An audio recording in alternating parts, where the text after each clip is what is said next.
Bismillahir Rahmanir Rahim. Welcome to all. Enjoy the class on analysis of variance. ANOVA. Concept of ANOVA.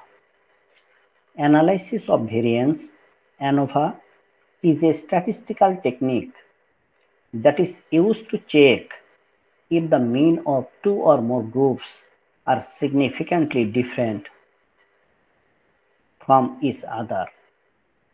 ANOVA checks the impact of one or two more factors by comparing the mean of different samples. According to R.A. Fisher, analysis of variance is the separation of variance predictable to one group of causes from the variance predictable to another group. Analysis of variance সংক্ষেপে ANOVA হলো স্ট্যাটিস্টিক্সের একটা techniques বা tools যার মাধ্যমে দুই বা ততোধিক গ্রুপের মিনের মধ্যে কোনো সিগনিফিক্যান্টলি পার্থক্য আছে কিনা তা পরীক্ষা করতে আমরা ব্যবহার করে থাকি। R.A. ফিশার এই ANOVAর উৎপত্তিকারক, যার কারণে তার নাম অনুসারে এই ANOVA টেস্টকে আমরা এফ টেস্ট বলে থাকি। সহজ কথায়, যখন দুই বা ততোধিক গ্রুপের গড়ের মধ্যে কোনো সিগনিফিক্যান্টলি কোনো পার্থক্য আছে কিনা তা পরিমাপ করতে আমরা সাধারণত এফ টেস্ট করে থাকি। Assumption of ANOVA. The important assumptions are namely, the population must be close to a normal distribution.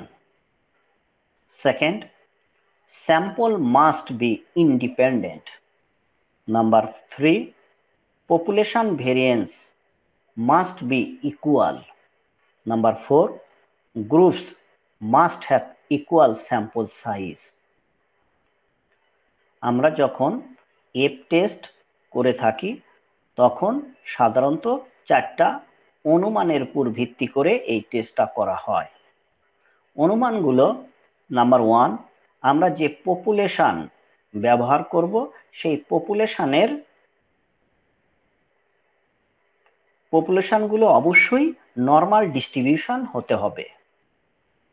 2 number, আমরা যে গ্রুপগুলোর স্যাম্পল ব্যবহার করব সেই স্যাম্পলগুলো অবশ্যই স্বাধীন হবে। 3 নাম্বার, আমরা যে গ্রুপগুলোর পপুলেশন ভেরিয়েন্স থাকবে সেই ভেরিয়েন্সগুলো অবশ্যই প্রত্যেকটা গ্রুপের ভেরিয়েন্স কি হবে? ইকুয়াল হবে। নাম্বার 4, আমরা যে গ্রুপগুলোর মিনের পার্থক্য আছে কিনা সিগনিফিক্যান্টলি সেটা টেস্ট করব। টেস্ট করার পূর্বে আমাদের যে গ্রুপ দেওয়া থাকবে সেই প্রত্যেকটা গ্রুপের স্যাম্পল সাইজ অবশ্যই সমান হতে হবে। প্রত্যেকটা গ্রুপের স্যাম্পল সাইজ অবশ্যই সমান হতে হবে। এই চারটা অনুমানের উপর ভিত্তি করে আমরা ANOVA বা সংক্ষেপে যে এফ টেস্ট করে থাকি। Types of data in ANOVA। এই ANOVA টেস্ট করতে আমরা কত প্রকারের ডাটা ব্যবহার করে থাকি বা এই ডাটাগুলোকে আমরা কতগুলো ক্যাটাগরিতে ভাগ করে থাকি। There are several types of data in ANOVA depending on the number of source of variation, namely one-way classified data, two-way classified data, M-way classified data. আমরা যখন দুই বা ততোধিক গ্রুপের মধ্যে আমরা কি করি?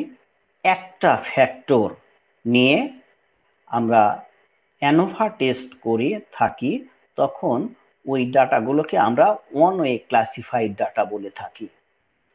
আবার যখন দুই বা ততোধিক গ্রুপের মধ্যে দুই ধরনের দুইটা ফ্যাক্টর নিয়ে আমরা তাদের মিনের সিগনিফিক্যান্ট ডিফারেন্স নির্ণয় করি, তখন তাকে আমরা টু ওয়ে ক্লাসিফাইড ডাটা বলে থাকি। যখন আমরা দুই বা ততোধিক গ্রুপের মধ্যে দুইয়ের অধিক ফ্যাক্টর নিয়ে তাদের মিনের সিগনিফিক্যান্টলি ডিফারেন্স আছে কিনা এটাকে পরিমাপ করি, তখন আমরা এই ডাটাকে এম ওয়ে ক্লাসিফাইড ডাটা বলে থাকি।